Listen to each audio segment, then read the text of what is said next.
estava procurando situações que me ajudassem a mostrar como a sociedade tem tratado as pessoas com deficiência desde o começo da história.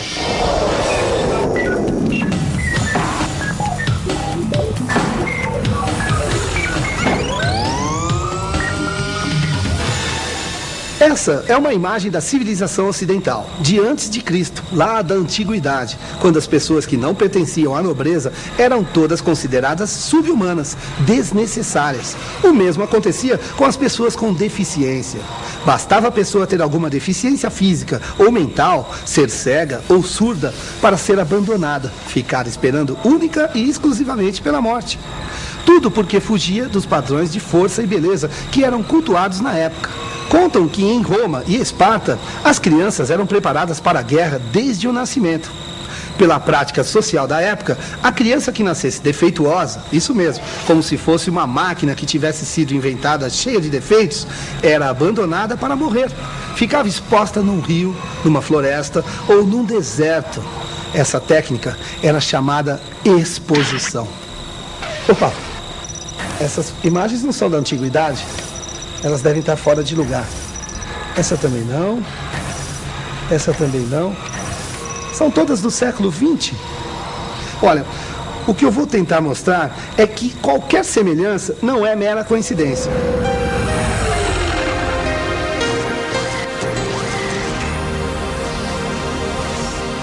Na antiguidade, a sociedade era composta pela nobreza e pelo povo. Os nobres eram os donos do poder e o povo vivia para produzir tudo para os nobres: vestimentas, alimentos, utensílios, riquezas, tudo. Quem não servia para produzir riqueza, nem para guerrear, não servia para mais nada. Podia ser exterminado sem nenhum problema de ordem ética, moral ou religiosa. Aqui, isso é importante: o nascimento de Jesus, o surgimento do cristianismo. Uma época em que todos eram filhos de Deus, mulheres, escravos, pessoas com deficiência. Mas essa mudança de comportamento tem uma explicação lógica: os milagres realizados por Jesus em suas peregrinações, quando ele curava as pessoas com deficiência. O cego voltava a enxergar, o coxo voltava a andar.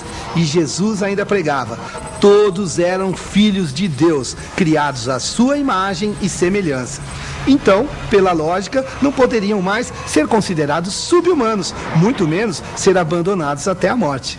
Nessa época, considerava-se que todas as pessoas com deficiência tinham uma alma, e isso fazia diferença. Era mais ou menos assim: as pessoas com uma deficiência não podiam mais ser assassinadas, mas algumas eram compradas pela nobreza para divertir os convidados nas festas. As que podiam trabalhar eram recolhidas e mantidas por religiosos. As que não podiam não eram assassinadas, mas viviam como pedintes, dependendo da caridade alheia. Opa, acho que guardei alguma imagem no lugar errado. Bom, ainda estou falando dos primeiros séculos depois de Cristo e essas imagens são do século XXI. Bom, vejam se tem o menor cabimento: preconceito e abandono em pleno século XXI. Às vezes eu até me confundo, porque, olhem, é bem parecido, não é mesmo? Peraí, vamos retomar daqui. Bom, a Igreja Católica foi ganhando terreno e mudando o cenário político. A sociedade, que até então era constituída pela nobreza e pelo povo, ganhou uma nova classe: o clero. Uma classe que já nasceu com poder e tanto. Podia até excomungar as pessoas, definir quem ia ou não entrar no reino dos céus. Através da conquista do poder e da riqueza, o clero passou a influenciar a sociedade. O povo, que já trabalhava para gerar riquezas para a nobreza, com essas mudanças, passou a ter que produzir riquezas também para o clero, ou então engrossar as fileiras dos exércitos para lutar por novos territórios, agora para a nobreza e para o clero. E sabem o que mudou nessa época para as pessoas com deficiência? Absolutamente nada. Quer dizer, vejam isso. Aqui: a Inquisição e a Reforma Protestante. Vamos primeiro dar uma olhada no século XIII. Aqui, na Idade Média, quando havia gente à beça cobiçando todo o poder e a riqueza da igreja. Para afastar esse bando de urubus que poderia ameaçar a hegemonia da igreja sobre a nobreza e o povo, a Igreja Católica implantou a Santa Inquisição. A Inquisição nada mais era do que uma arma da igreja para torturar e até matar aqueles que representassem alguma ameaça ao seu poder. E o que essa época representou para as pessoas com deficiência? Só para vocês terem uma ideia, a igreja tinha documentos que ensinavam a reconhecer sinais naqueles que estavam possuídos pelo demônio. E só para variar, sobrou para quem? Quem foi especialmente caracterizado como herege e endemoniado, foi perseguido e muitas vezes até morto em fogueiras? A pessoa com deficiência. Mas esperem, ainda não acabou. Vamos ver o que aconteceu um pouco mais adiante, no século XVI, aqui, na Reforma Protestante. Uma parte do próprio clero se rebelou contra a Igreja Católica por não aceitar tantos desmandos absurdos e fundou uma nova religião, o protestantismo. E no que isso mudou a vida da pessoa com deficiência? Mais uma vez, em absolutamente nada. Ela continuou sendo perseguida, torturada e morta. Se na Inquisição essas pessoas eram consideradas hereges e endemoniadas, na Reforma Protestante eram vistas como as escolhidas por Deus para pagar os pecados da humanidade. A pessoa com deficiência transformou-se no bode expiatório dos pecados do mundo. Bom, vamos ver o que a gente tem até aqui. Na antiguidade, as pessoas com alguma diferença, não só por deficiência, nem eram consideradas seres humanos e costumavam ser assassinadas. Com o cristianismo, deixaram de ser assassinadas, mas viviam abandonadas como pedintes, entregues à própria sorte.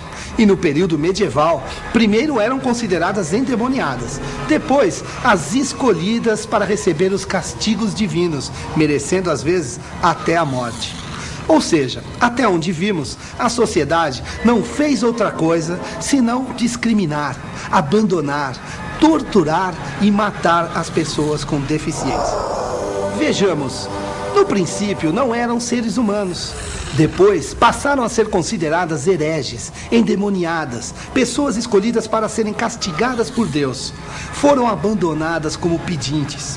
E agora, como seriam tratadas no século XVIII?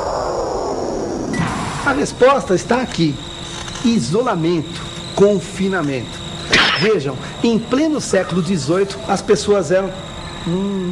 confinamento no século XVIII. Deve estar aqui. Nossa, quantos exemplos de isolamento e abandono nos séculos XX e XXI. Vamos pegar daqui então.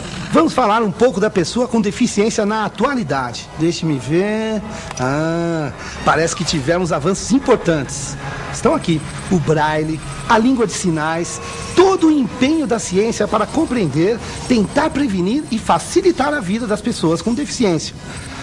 Mas vem aqui, será que a sociedade finalmente deixou o preconceito e a discriminação de lado? Parece que não. O preconceito ainda está em toda parte. Basta olhar nas ruas, nos prédios que não facilitam o acesso, nos asilos, hospitais e internatos criados para manter as pessoas com deficiência longe das famílias e dos olhos da sociedade. E, como se não bastasse, na pouca oferta do mercado de trabalho e na discriminação que ainda ocorre em algumas escolas. Às vezes, fico pensando, por que será que essas coisas ainda acontecem? Será o reflexo de toda essa história de preconceito, de perseguição e de maus tratos às pessoas com deficiência que acabamos de ver? Será que essa cultura de discriminação ficou tão arraigada que a gente nunca vai conseguir construir uma sociedade que reconheça e respeite as diferenças? Já estamos no século XXI, o século do futuro. Não temos por que esperar mais para começar a escrever uma nova história. Será que já iniciamos um bom capítulo? Experiências novas, imagens que já mereçam registro? Vamos lá, é a nossa hora de fazer a diferença.